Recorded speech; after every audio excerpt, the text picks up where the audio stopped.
Hey guys, I thought I'd do a video of the several things that are probably most important on the install of the Insane Diesel Extreme Oil Filter onto this Dodge Ram 1500 3-liter EcoDiesel. So there's a couple considerations here and we'll go into those. I took videos along the way of the install process, but I thought it'd be instructive to go through some of the probably the several most important things that I thought and get those out of the way as you're thinking about this process.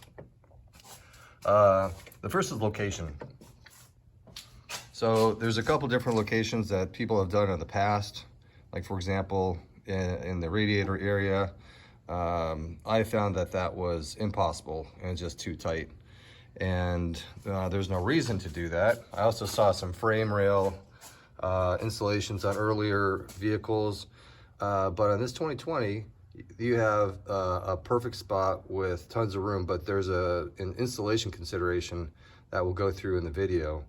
So right here you can see there's a nice big space. It's on the suspension mount, but there's really only room for one bolt, or rather one stud to connect through to, but that's okay. That's all you need. You can see the assembly piece, the mount that they give you. It's not the traditional suspension mount.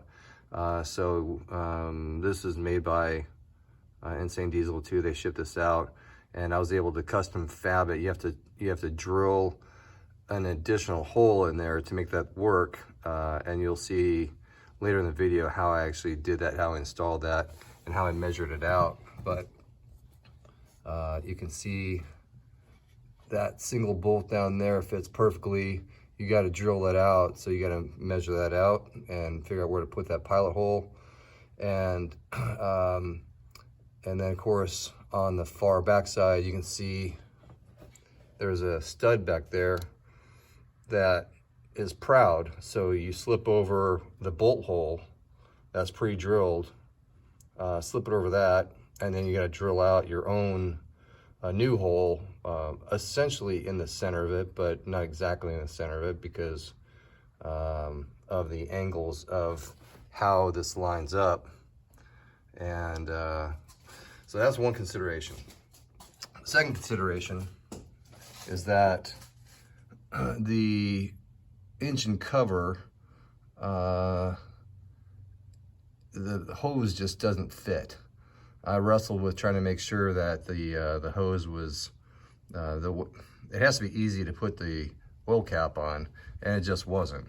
And you can see how this probably takes up about 40% of the hose diameter. So without cutting about a 1x1 section in there, it's just gonna be too hard to seat, and you'll stress the hose and it won't spin properly. So you can just take a Dremel and cut a 1x1 channel in there. I'm gonna end up putting some wire loom on here. This is just an interim solution of some soft tape to protect the hose during my last trip out here. So anyway, those are the two main considerations for the install on this vehicle. All the rest is super straightforward. So I've been very, very, very happy with both the responsiveness of Insane Diesel and Adrian in particular. And I just sent a sample of oil off to Blackstone after a 1,700 mile trailering event on a engine with about 2,200 miles. So I'm excited to see what that looks like. That's all I got for now. So now let's get into the actual install. All right. Well, we went through the unboxing earlier, but instructions, I put them back in here. I'm just gonna assemble them and put them out here for kind of the review. So got those, got the housing in and out.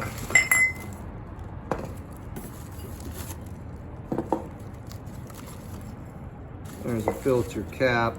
I requested that since I'm going to be trying to do this test fit on this 2020. Adrian was kind enough to send this out. And after some initial looking at the different options, I think this might be the answer with a couple drill holes set into it. So the other thing in here is the filter cap and settings, and that's all we got. So before we get started, before I go back downstairs and well, before we get started, I'm gonna actually get these installed on these. I have to start with the filler cap because there's gonna be some trimming required. So let's go ahead and get this going. Now this is just a plastic, that's just a plastic housing. So I don't think for sure I don't want to put that there. So it's not gonna go there. It's a super tight fit in here, and some trimming might not even make that possible. There's a fuse box down there. So, however, it looks like there's loads of room back there. So what I'm going to do is I'm actually going to measure the distance between those two, and there you go.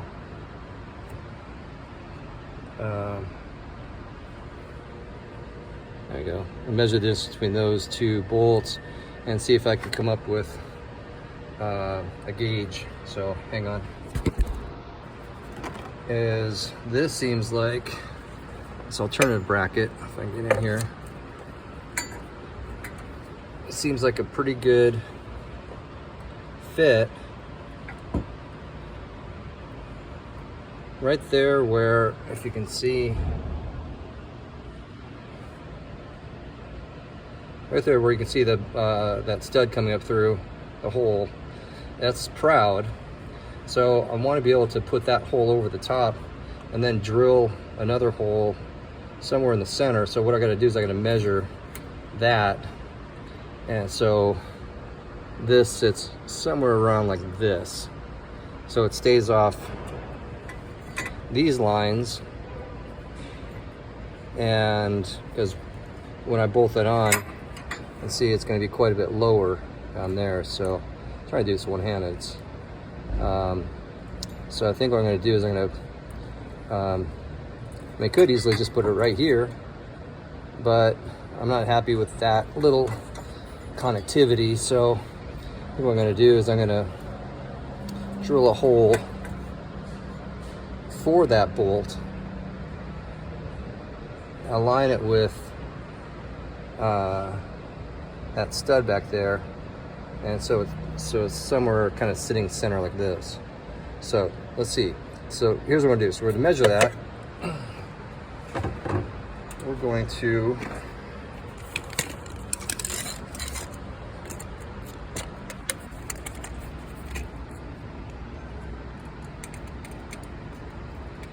so these studs are 2 inches apart. Let's double check that.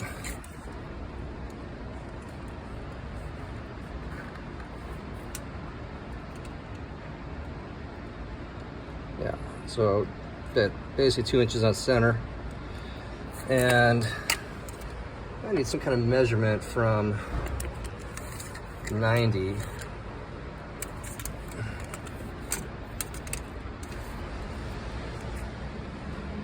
If I go, I'm eyeballing here, but if I go about 1.5 inches, well, actually 1 3/8 inches, or 1 3/8 inches off center by 2 inches, that should give me kind of a ballpark for my triangle. So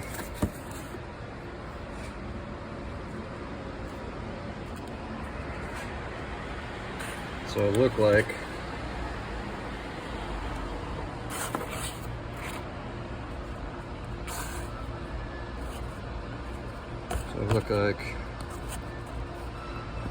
that. There's a stud. That's 2 inches. And this is 1 3/8. But let's go ahead and see if I can get a measurement on. Might be easier to do that. It's on center. So it looks like that's about 1 and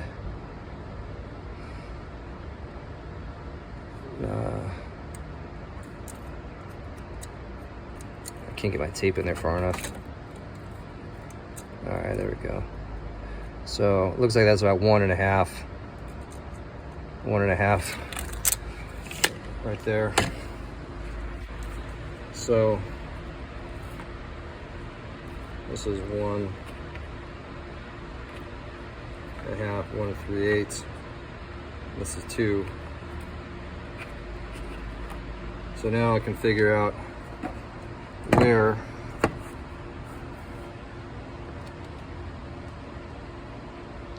where to drill this hole relative to that stud position. So we're going to come in and do this triangle like that. So that's the next step. I'm going to go up and make some marks and then put a drill through it. So if you're wondering why the tape is this way, it's because it's basically, this is a parallel line that runs front and to rear, and it lines up with the front rear componentry. So I actually, when I first took the measurement, that's the post hole in the back, and it's what did I say? It's 1 3/8 down, 1 3/8 across, 1.5 down. So, but it has to be on an angle. So come down, come across, and our target mark is right about there. And you have some slop in there, so I'm just gonna see if I can see that mark that I put in there. Yeah, right there. All right, now it's drilling.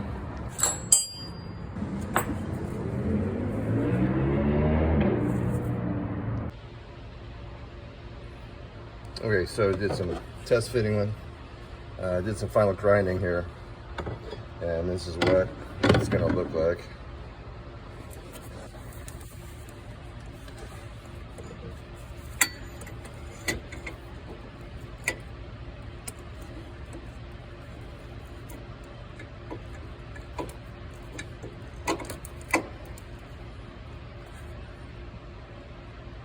Okay, so generally pretty happy with that. So now what we need is a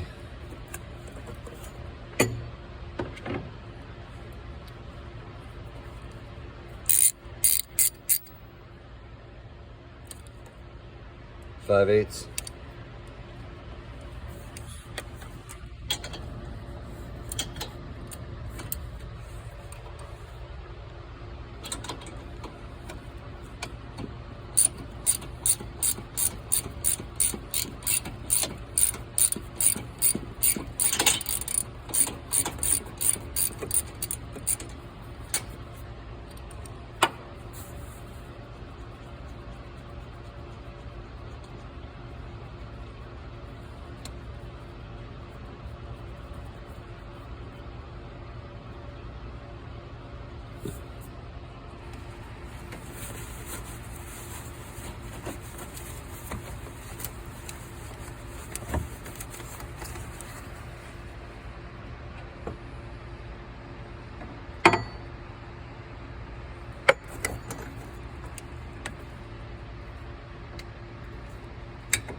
All right, looks like I need to do a little more trimming. So a little more trimming right in there.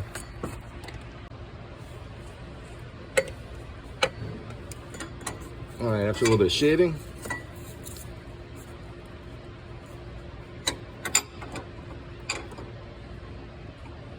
that's what I was looking for.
Okay, that's not final tightening.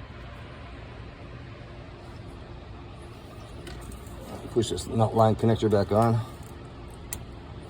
Did my final tightening, so that's good.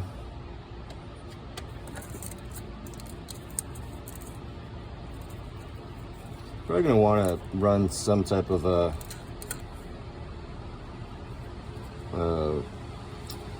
abrasion guard right there. It does touch against that, but that's the only thing that's touching right there. You can see that. So I can fix that. That's easy. But let's get started. So now let's do a test fit.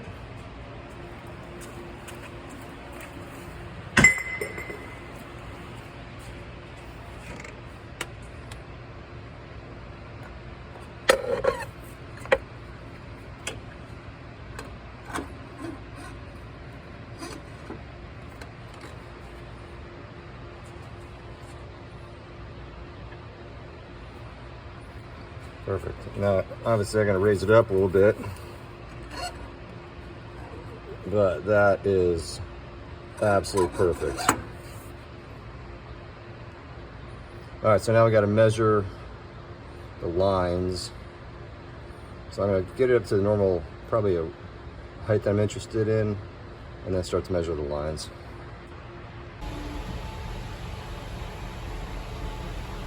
Okay, now we're about to do the in and out options. There, I just cut the two pieces to length, and so now we'll get those installed with the fittings. Okay, so here's a final install on the fittings, and you can see the two different hoses to length, in and out. So let's get this installed. Okay, I got that installed. So you'll just push that on, you'll hear a click, and it's solid now. So now I can spin this in and put that into the filter, or into the filter housing. Then we'll do the test fit. My light's dying a little bit, but I wanted to show you, I don't know if you can see how dark that is, but that oil already after 500 miles looks nasty, sooty. I don't know if I can get a good picture of that, but that looks, and you can just see how dark it is.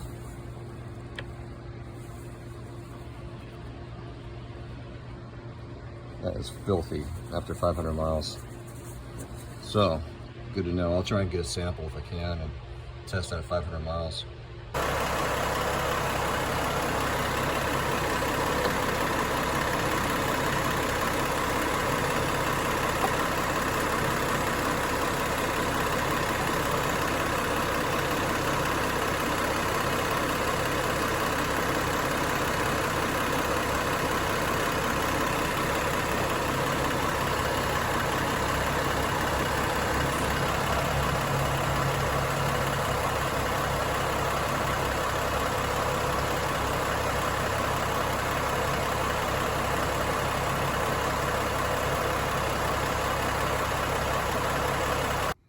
Okay, let's wrap this video up. It's getting too long anyway, but I'm super happy with the install, how it looks and how it is running right now. You saw in the last clip the substantial amount of oil flow returning through the return line back into the top of the engine.